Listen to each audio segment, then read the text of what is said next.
আমার নাম ওয়াফিকা হাসান সুভা। তো বলুন, কাটার মহল জমিদার বাড়ি বা মুন্সি বাড়ি বা তালুকদার বাড়ি সম্পর্কে আপনি কি তথ্য দিতে পারেন? এটি আসলে আমার দাদার বাবা, বড়বা তৈরি করেছিলেন। এটি অনেক পুরাতন, প্রায় 150 থেকে 200 বছরের মতন পুরাতন এই বাড়িটি। এই বাড়িটা মূলত ধুবিল কাটার মহল জমিদার বাড়ি হিসেবে পরিচিত। এখানে দুইটি জমিদার বাড়ি রয়েছে, একটা আমাদের ধুবিল কাটার মহল আর একটা মুন্সি বাড়ি নামে পরিচিত। তো আমরা প্রত্যেক ঈদে এখানে ঘুরতে আসি। পুরানো জমিদার বাড়িটি এখনও কালের সাক্ষী হয়ে বিলুপ্ত জমিদারি প্রথার ঐতিহ্য ও ইতিহাস বহন করে দাঁড়িয়ে রয়েছে। এই ডকুমেন্টারিতে আমি এসেছি কিছু জানতে এবং আপনাদের সামনে তুলে ধরতে কাটার মহল জমিদার বাড়ি সম্বন্ধে। বাংলাদেশের রাজশাহী বিভাগের সিরাজগঞ্জ জেলার রায়গঞ্জ উপজেলার ধুবিল ইউনিয়নে এই জমিদার বাড়িটি অবস্থিত। ওয়াসিকা হাসান সুহা। তো বলুন, আপনাদের এই জমিদারি প্রথা সম্পর্কে কাটার মহল জমিদার বাড়ি বা তালুকদার বাড়ি বা মুন্সি বাড়ি সম্পর্কে আপনি কি তথ্য দিতে পারেন প্লিজ? এটা হলো ধুবিল কাটার মহল জমিদার বাড়ি। এটি আমার দাদার বাবার, অর্থাৎ আমার বড়ব্বার।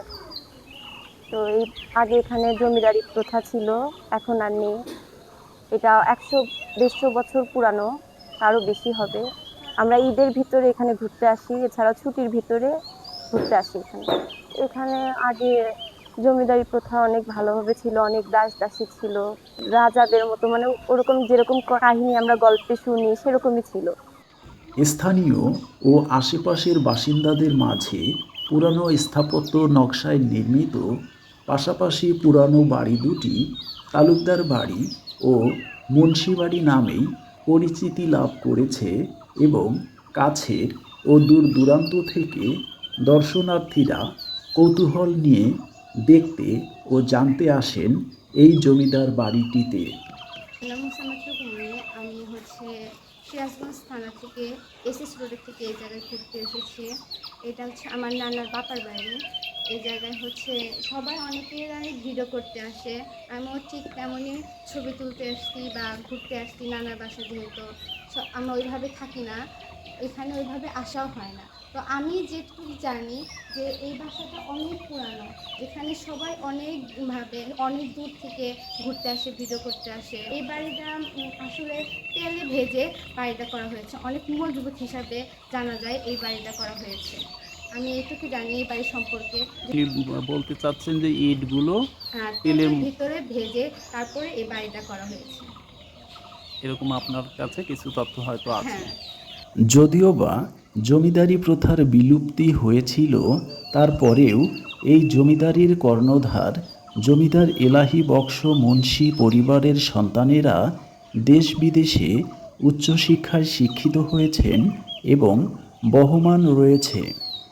দেশ বিভাগের আগে পরে বহুবার জাতীয় সংসদে প্রতিনিধিত্ব করেছেন। সবুজের সমারোহে মুক্ত প্রাকৃতিক বিশুদ্ধ বাতাসে গহীন পল্লীর এই পুরানো ঐতিহাসিক জমিদার বাড়ি সপরিবারেও দর্শন করতে পারেন। দূরের দর্শনার্থীরা জেলা উপজেলা হোটেল মোটেলে অবস্থান করতে পারেন। আমার ডকুমেন্টারি ভালো মনে হলে লাইক, গঠনমূলক কমেন্ট, ফলো বা সাবস্ক্রাইব করে আমাকেও পাশে রাখতে পারেন। আবারও দেখা হবে। মোহাম্মদ রফিকুল ইসলাম রতন, আপনি হয়তো এই জমিদার ফ্যামিলির একজন সদস্য। এখানে যিনি জমিদার ছিলেন ওনার মানে নামটা কি ছিল? ওনার নাম জমিদার সাহেবের নাম জি। জমিদার এলাহি বক্স। আর এই যে আপনার পাশে যে কবরটি রয়েছে, প্রকাণ্ড আম গাছ আছে, এই কবরটি তাহলে জমিদার এলাহি বক্স বাবা বাবা এবং চাচা। চাচা ওনাদের কি নাম ছিলেন? এলাহি বক্স জমিদারের বাবার নাম রহিমউদ্দিন। স্থাপত্য নির্মাণটা হয়েছিল কি সেই রহিমউদ্দিনের সময়েই? এই বিল্ডিং, হ্যাঁ। এই বিল্ডিংটা না, জমিদার এলাহি বক্সের সময় এই বিল্ডিংটা তৈরি হয়েছে। আর কি কি তথ্য আছে আপনি দিতে পারেন? জানি যে জমিদার এলাহি বক্স সাহেবের হাতি ছিল, আর ঘোড়া খেলায় তো ঘোড়া ছিলই।